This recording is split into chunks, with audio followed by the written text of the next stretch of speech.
பதிவு செய்யப்பட்ட கட்சிகள் பட்டியலிலிருந்து நீக்கப்பட்டதை எதிர்த்து மனிதநேய மக்கள் கட்சி வழக்கு தொடர்ந்திருக்கிறது. இந்திய தேர்தல் ஆணையம் 4 வாரங்களில் பதிலளிக்க சென்னை உயர்நீதிமன்றம் உத்தரவிட்டிருக்கிறது. 6 ஆண்டு தேர்தலில் போட்டியிடாத கட்சிகளை பட்டியலிலிருந்து நீக்க 2014இல் முடிவு செய்யப்பட்டதாகவும் அது தொடர்பாக தற்போது பாமக தொடர்ந்த வழக்கில் தேர்தல் ஆணையம் பதிலளிக்க சென்னை உயர்நீதிமன்றம் உத்தரவிட்டிருக்கிறது.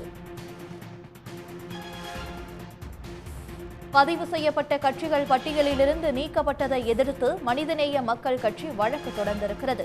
இந்திய தேர்தல் ஆணையம் 4 வாரங்களில் பதிலளிக்க சென்னை உயர்நீதிமன்றம் உத்தரவிட்டிருக்கிறது. இதுகுறித்த கூடுதல் விவரங்களை தருகிறார் சிறப்பு செய்தியாளர் ரமேஷ்குமார். ரமேஷ்குமார், சென்னை உயர்நீதிமன்றம் பிறப்பித்திருக்கக்கூடிய உத்தரவுகள் என்ன?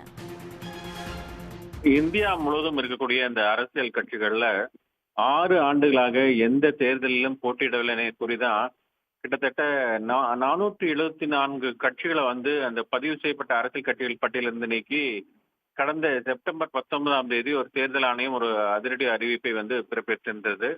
இந்த உத்தரவின் அடிப்படையில் தான் பதிவு செய்யப்பட்ட கட்சிகள் பட்டியலிருந்து நீக்கியதை எதிர்த்து மனிதநேய மக்கள் கட்சி சார்பில் தான் அதனுடைய பொதுச் செயலாளர் அப்துல் சமது சென்னை உயர்நீதிமன்றத்தில் வழக்கு ஒன்றை தாக்கல் செய்திருந்தார்.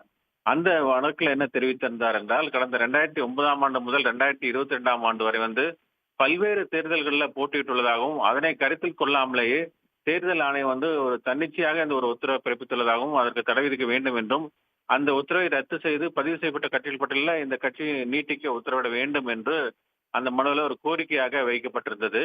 இந்த வழக்கு தான் தலைமை நீதிபதி எம் ஸ்ரீவத்சவா மற்றும் நீதிபதி அருள்முருகன் அந்த அமர்வுல முதன்மை அமர்வுல விசாரணைக்கு வந்தபோது இந்த மனிதநேய மக்கள் கட்சி சார்பில் மூத்த வழக்கறிஞர் பி வில்சன் ஆஜராகி வாதங்களை எல்லாம் முன்வைத்தார். அவர் தன்னுடைய வாதத்துல 6 ஆண்டுகள் தேர்தல் போட்டியிடாத கட்சிகளை பட்டியலிருந்து நீக்க வகை செய்யும் அந்த விதிகள் 2014ஆம் ஆண்டு தான் கொண்டு வரப்பட்டதாகவும் இது 2009ஆம் ஆண்டே துவக்கப்பட்ட கட்சி என்றும் இதுக்கு பொருந்தாது என்றும் அந்த வாதத்தை அவர் முன்வைத்தார்.